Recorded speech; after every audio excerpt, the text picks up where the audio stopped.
পরে আমি ঝামেলা আমার শ্বশুরবাড়ি যখন মনে করেন যা ঝামেলা হলো ঝামেলা করে আমি ঢাকায় বললাম 2 বছর পরে আবার গ্রামে গেলাম।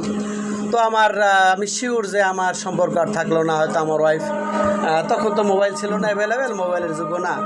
তো আমি চিন্তা ভাবনা ওইটাই করলাম, মানুষ যখনই গ্রাম থেকে কোনো লোক আসতো কিন্তু উনি আমাকে ভালোবাসতো, আমি ওনাকে ভালোবাসতাম, চিঠি আদান প্রদান হইতো। তো চিঠি মানে কিন্তু তখন লোকজন কম ছিল, চিঠি নিয়ে দিলে লিখে দিলে অনেক সময় পৌঁছাইতো না।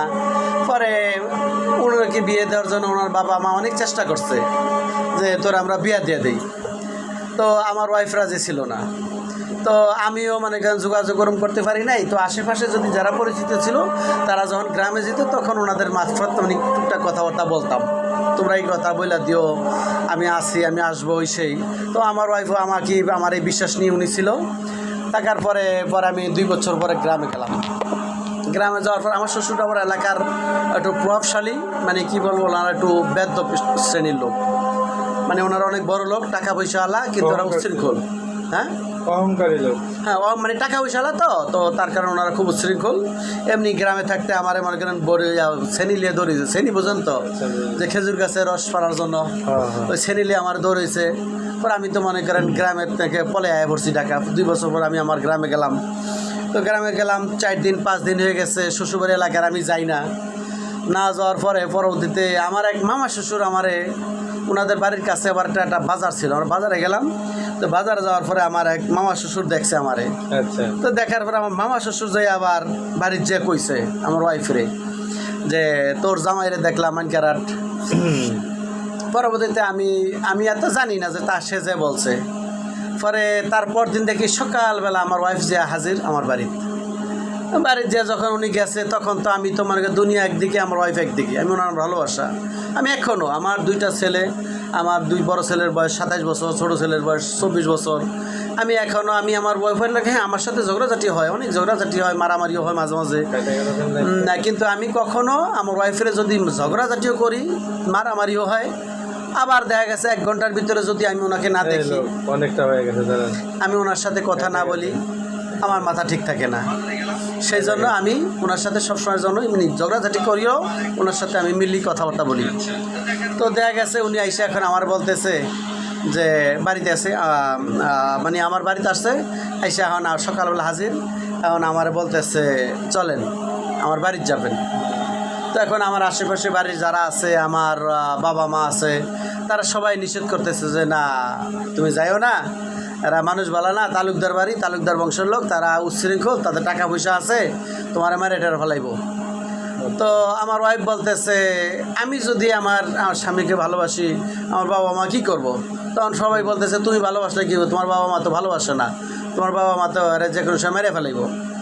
পরে আমার আশেপাশে সব লোক নিষেধ করছে। তারপরে আমি আমার ভালোবাসার টানে আমি আমার ওয়াইফের সাথে আমি গেছি আবার শ্বশুরবাড়ি গেলাম।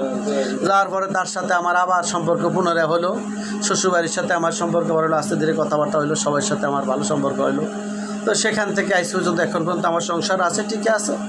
তো আমি আসলে জাস্ট আমি আসলে কি আমি আমার ওয়াইফকে নিয়ে আমার ওয়াইফকে নিয়ে আমি সুন্দরভাবে ভালোভাবে আছি, আমি শান্তিতে আছি। আমার ওয়াইফ দেখতে শুনতে খুব সুন্দর, আপনারা দেখলেও আসলে বুঝবেন। উনি আসলে ডায়াবেটিসে ধরছে, তো ডায়াবেটিসের কারণে উনি শরীর স্বাস্থ্য একটু নষ্ট হয়ে গেছে। তারপর আলহামদুলিল্লাহ আমার ওয়াইফ খুব সুন্দর এখন আছে, আচার আচরণ ভালো আছে। আমি আমার এই স্ত্রীকে নিয়ে আমি সুখী। আমি কখনো আমার স্ত্রীর উপরে আমার কোনো নাই, অভিমান নাই যে আমার সাংসারিক না কিছু। উনি সাংসারিক, উনি ভালোভাবে সংসার করে, আমি যা করি তার চেয়ে বেশি উনি করে। আসলে কি একটা সংসার সুখী হইতে হইলে স্বামী স্ত্রী দুজনের ভিতরে ভালো একটা সম্পর্ক থাকতে হইব, দুজনকে বিশ্বাস করতে হইব, দুজনের ভিতরে একটা আন্তরিকতা থাকতে হইব। যদি স্বামী স্ত্রী একজনকে বিশ্বাস এবং ভালোবাসা না দেন তাহলে ওই সংসার জীবনে সুখী হবে না। সেই জন্য আমি বলবো আমার 2টা ছেলে, আমার 2জন ছেলের 2টা বিয়ে করাইছি। ছোটো ছেলে গত বছর কোরবানির আগে বিয়ে করাবো, আমার ছেলে কিন্তু রাজি না বিয়ের জন্য। আমরা দেখলাম ছেলের বয়স 23 বছর হয়ে গেছে, 24 বছর হয়ে গেছে, এখন বিয়ে দিতে হবে। কারণ মানুষ যখন একটা বয়স হয় তখন তাকে বেশি দেওয়ার দায়িত্ব গার্জিয়ানের, বাবা মার। ছেলে বিয়ে করবো না, আমরা যাই মেয়ে দেখছি বিয়ে করবো না। আমার ওয়াইফ আমার ছেলের পায়ে ধরছে। কেন ধরছে? যে আমার ছেলের ওইখানে বিয়ে করাইলে আমার ছেলের ভালো হবে বা আমার ছেলে নষ্ট হইব না, সেজন্য আমরা ওইখানেই রাজি হয়েছি, জোরপূর্বক ছেলের রাজি করাইছি, রাজি করে আমরা ছেলের বিয়া দিলাম। বড় ছেলেরও বিয়া করাইলাম, তাও আলহামদুলিল্লাহ আমরা সুখী, ভালো আছি আলহামদুলিল্লাহ। আপনারা দোয়া করবেন। আমি আজকে যে কথাগুলো বললাম আপনাদের জন্য, ভালোর জন্য। আপনার ছেলে সন্তানের সাথে ছেলে হোক মেয়ে হোক, বন্ধু ফ্রেন্ড বানাইবেন, ফ্রেন্ড। অবশ্যই। বন্ধুত্বের সম্পর্ক যখন থাকবেন বাচ্চাদের সাথে, তখন বাচ্চারা নষ্ট কম হবে।